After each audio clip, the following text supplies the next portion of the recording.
అందరికీ నమస్కారం. నా పేరు doctor K Satish Kumar, speciality orthopaedic surgeon, వీనియన్ హాస్పిటల్స్, బేగంపేట్. ఇవాళ మనం చర్చించుకుపోయే అంశం ఏమిటంటే పీసీఎల్, పోస్టీరియర్ క్రూషియేట్ లిగమెంట్. మోకాల లోపల వెనక భాగం ఉండే ప్రధానమైన లిగమెంట్ పీసీఎల్ అంటారు, పోస్టీరియర్ క్రూషియేట్ లిగమెంట్. అయితే ముందు ఉండే లిగమెంట్ని ఏసీఎల్ అంటారు, యాంటీరియర్ క్రూషియేట్ లిగమెంట్. ఈ రెండు లిగమెంట్స్ స్పోర్ట్స్ ఇంజరీస్లో ఎక్కువగా దెబ్బలు తగిలి పాడైపోవడము, కట్ అవ్వడము, పార్షియల్ టేర్ అవ్వడము, లేకపోతే ఎవల్స్ అవ్వడము జరిగిపోతూ ఉంటుందన్నమాట. ఏసీఎల్కి సంబంధించిన వీడియోస్ ఆల్రెడీ చేసాము. ఇవాళ పీసీఎల్కి సంబంధించిన వీడియోస్ మనం చూద్దాం. పీసీఎల్కి సంబంధించి డిస్కషన్ మనం చేసుకుందాం. పీసీఎల్ పార్షియల్ టేర్ కావచ్చు, అంటే దెబ్బ అనేది పూర్తిగా తగలకుండా సింపుల్గా తగిలితే ఒక్కొక్కసారి పార్షియల్ టేర్ అవ్వచ్చు. దాంట్లో రెండు బండిల్స్ కూడా సగం సగం కట్ అయిపోయి ఉండొచ్చు, లేదా ఒక బండిల్ పూర్తిగా కట్ అయిపోయేసి ఇంకొక బండిల్ ఇంటాక్ట్గా ఉండవచ్చు అనమాట.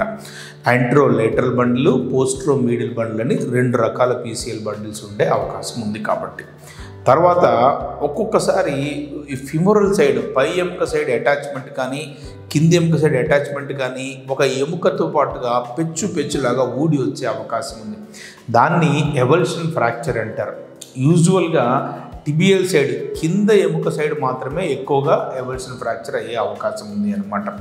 దీంట్లో ఎవల్షన్ ఫ్రాక్చర్ని మనము ఒక ఎక్స్రే కానీ ఎంఆర్ఐ స్కాన్ కానీ చేసినప్పుడు దాన్ని గ్రేడింగ్ చేస్తాం. గ్రేడ్ 1, 2, 3 అంటాం అనమాట. ఆ విరిగిపోయిన ఎముక ముక్క ఎంత పైకి జరిగింది అనే దాన్ని బట్టి గ్రేడింగ్ చేస్తాం. యూజువల్గా గ్రేడ్ 1 అనేది పట్టీ వేసుకొని రెస్ట్ తీసుకుంటే సెట్ అయిపోతుంది. గ్రేడ్ 2 అనేది 90% మందిలో పట్టీ వేసుకొని కాస్త జాగ్రత్తగా ఉంటే సరిపోతుంది. గ్రేడ్ 3 మాత్రం ఆపరేషన్ చేయాల్సిన అవసరం వస్తుంది. మరి పీసీఎల్కి ఆపరేషన్ అనేది ఎప్పుడు చేయాలి?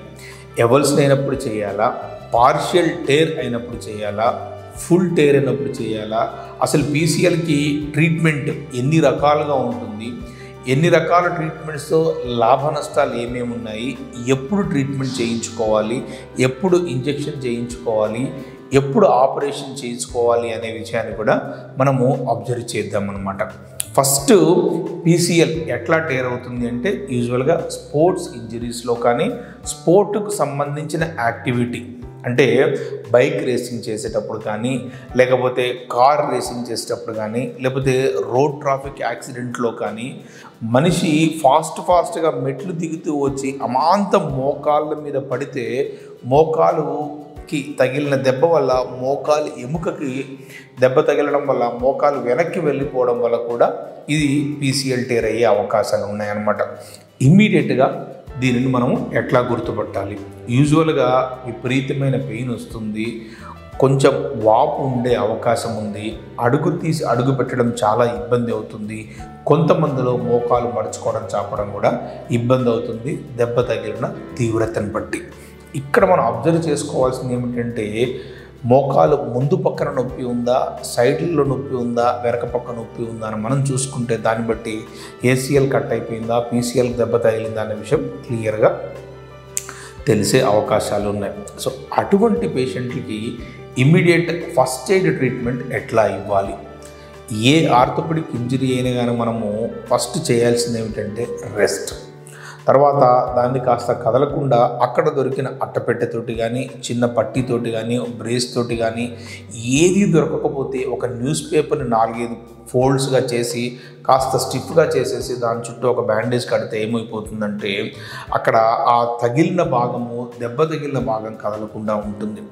ఇక్కడ గుర్తుపెట్టుకోవాల్సిన విషయం ఏమిటంటే టైట్గా కట్టకుండా ఉండాలన్నమాట. మరీ టైట్గా కడితే రక్త ప్రసరణలో తేడాలు వచ్చే అవకాశం ఉంది అన్నమాట. తర్వాత ఐస్ ప్యాక్ పెట్టేసి కాస్త కాలు ఎత్తులో పెట్టేసి దగ్గరలో ఉన్న అనుభవజ్ఞుడైన వైద్యుడి దగ్గరికి తీసుకెళ్తే దానికి సంబంధించిన టెస్టులు అవి చేసేసి ఏసీఎల్లా, పీసీఎల్లా, ఏది కట్ అయింది, మెనిస్కస్ కట్ అయిందా అని చూసేసి దానికి సంబంధించిన ట్రీట్మెంట్ ఇచ్చే అవకాశాలు చాలా ఎక్కువగా ఉన్నాయన్నమాట. సో పీసీఎల్కి సంబంధించిన ట్రీట్మెంట్ విధానాలు ఎన్ని రకాలుగా ఉన్నాయి అనేది రెండో వీడియోలో చేద్దాం, చూడండి.